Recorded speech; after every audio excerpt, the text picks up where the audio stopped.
Goeiemôre vriende en baie welkom by ons oordenkings op hierdie Woensdagoggend.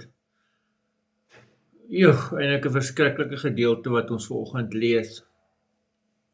Nadat Jesus dit gesê het, was hy diep ontroerd en het 'n getuiging gesê: Amen, amen. Ek sê vir julle, een van julle sal my verraai. Die disippels het na mekaar gekyk, onseker van wie hy praat.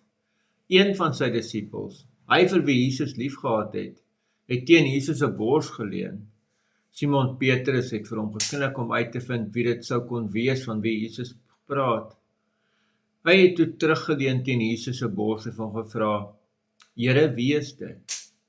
Jesus het hom geantwoord: Dit is die een vir wie ek 'n stukkie brood sal indoop en aangee. Toe hy die stukkie brood ingedoop het, het hy dit geneem en aan Judas, seun van Simon Iskariot, gegee. Nadat Judas die stukkie brood geneem het, het Satan in hom ingevaar. Toe sê Jesus vir hom: Wat jy wil doen, moet jy gou doen.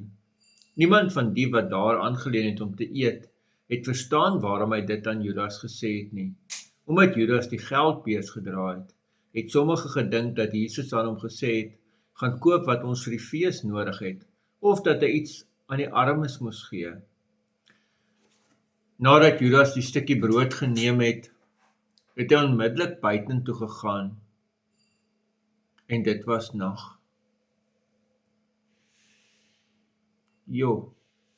Vriende, as ons hierdie gedeelte lees en Jesus weet wie hom gaan verraai en sê hom, jy moet dit nou gaan doen. En dan lees ons as Judas buitentoe gaan, dan staan hierdie klein sinnetjie hier. En dit was nag.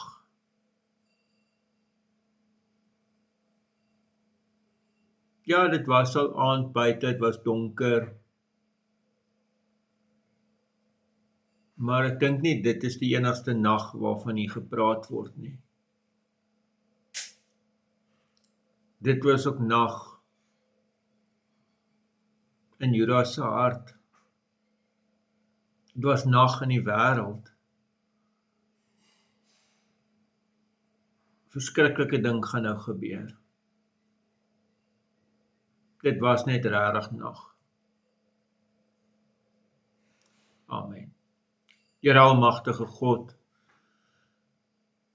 ons sukkel met hierdie gedeelte, ons sukkel met hierdie gebeure, want dit was nag.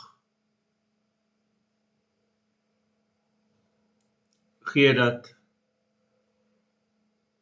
ons nooit in so 'n situasie kom, waar ons vir Jesus sal verraai nie. Amen.